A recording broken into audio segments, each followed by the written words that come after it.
full power? Hang on. You're not on It's not full. free. It's not free. Hang on. Looks like Greenville's going to have to use the winch motor to unspool the cable. This is going to slow them down considerably. Ross, try it again. The free spooling mechanism on their winch must be frozen. Buckhead's pulled away from the pack, already winching their Land Rover to point C. Anyone who's familiar with rugged off-road driving will tell you that winching is an essential skill. It's helped many drivers pull themselves out of tough situations. As Jeremy said, any task involving winching requires extra caution because judges will impose a 5-minute penalty for stepping over the cable. Denver's in a real jam here. I think we just didn't get a tight enough wound. Oh, the judges ruled they must unwind their entire winch and start over. Cable in. Tight and neat rewinds on that spool are a must. It's kind of like a fishing reel. The neat rewind will prevent jamming and possible lockup when using the winch later on. And Buckhead's first to winch their Land Rover to point C to face their next challenge. Using a compass point, they've got to find their spare tire and high-lift jack, which are hidden some distance away, and that's not easy in the dark. Then they've got to change the left front wheel. The smart teams will split up. One will get the spare, another one retrieves the jack and starts removing the wheel. The third teammate has to go off and find a second, smaller jack. Location, 700 yards at 90 degrees. And remember, all equipment must be stowed before moving on.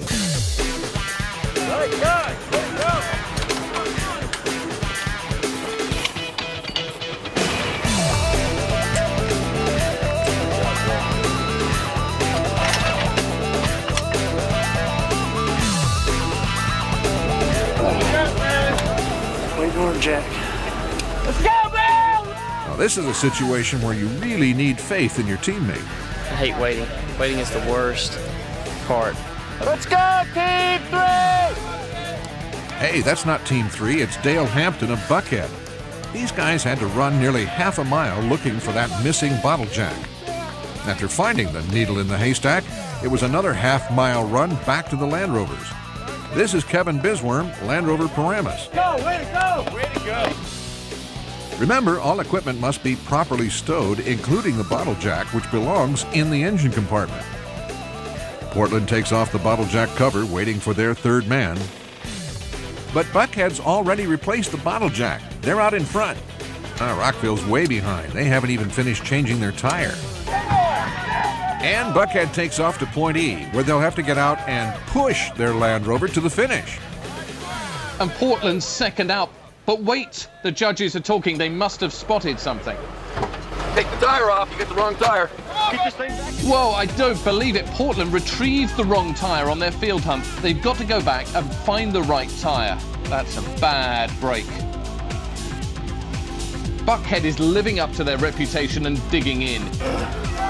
You know, these Land Rovers weigh well over 4,500 pounds. This is tough going. There goes Greenville. It's going to be a close race with Buckhead. Paramus is next. The judge checks to make sure all seatbelts are fastened. If not, they get a penalty. Go, come on, come on, come on, come on, come on, come on. And Buckhead wins the service drive event. Greenville a close second. And Paramus gets third place points. It's a long day ahead of us. It's been a long morning. What took so long to find that bottle jack? Long ways off. They tricked us again. Okay, the standings so far in the service drive. Buckhead came on strong to finish first. Hot on their heels, Greenville. Paramus, a solid third. Earlier in the Land Rover logic test, Denver East was on top, followed by Buckhead. In third, Greenville. And so after two events, Buckhead is in the lead, followed closely by Greenville and Denver East. Now the teams go in their own directions. They've got orienteering, off-road rally driving and precision driving as well.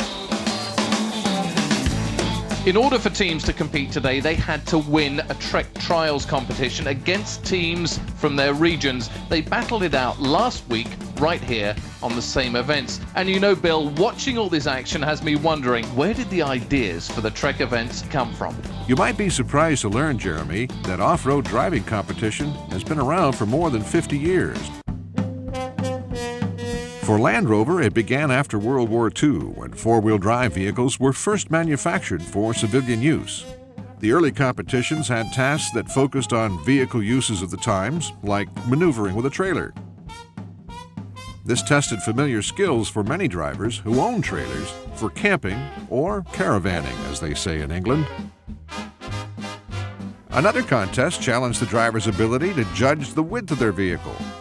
Points were lost for hitting the obstacles. And then stopping on a slope using proper gearing only. No brakes, please. This one tested mechanical skills. Officials jimmied the engine a bit to prevent it from starting. First to get it going, won. Looks a bit like today's service drive task, only a little bit more sedate, but I think the spirit of competition was just as keen.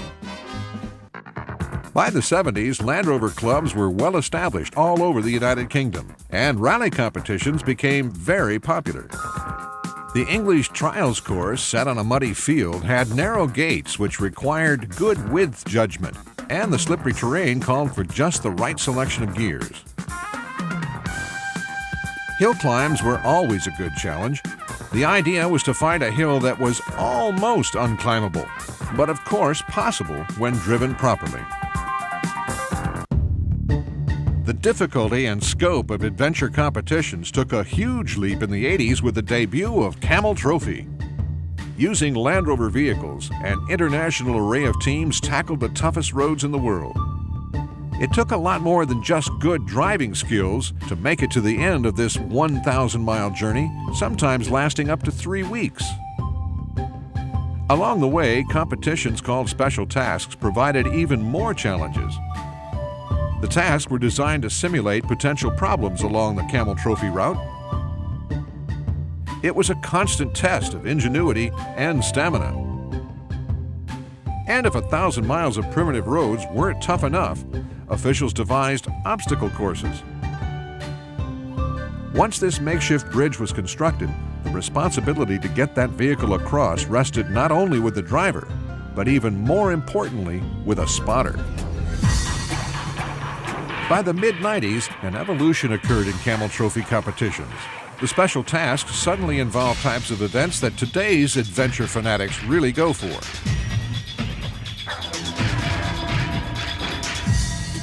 A long way from pulling a farm trailer in the 1940s, orienteering was a natural extension. Kayaking and rafting in exotic places rounded out the mix. In 1996, the first TReK competition was held just outside of Atlanta, Georgia, designed exclusively for teams from Land Rover dealerships. It tested product knowledge and mental and physical capabilities needed to live an active outdoor lifestyle. The first TReK trophy went to the hometown team, Land Rover North Point. In 1997, it was on to Vermont for another round testing ingenuity, skills, teamwork, and physical endurance. Once again, an Atlanta trio took home top honors, Land Rover Buckhead. The next TReK took place in a spectacular setting on the coast of Northern California, where officials put together a grueling set of tasks. The winners of the first TReK competition, Land Rover North Point, came back to reclaim their title. Despite very keen competition and a course that constantly tested their limits, North Point repeated their win, making it number 3 for Atlanta-based teams. So you can see how this type of competition evolved, giving TReK roots that go back more than 50 years. With all the success of previous Atlanta teams, it's easy to understand why Buckhead is feeling the pressure. Just to recap, after 2 events, Buckhead is in first place. Greenville trails by only 20 points, and Denver East another 10 points back. The next 4 events are orienteering, TReK trials, a time-speed distance rally, and autocross. Adding to the pressure, everyone is competing against the clock rather than each other, and the results will be kept under wraps. No team will know how they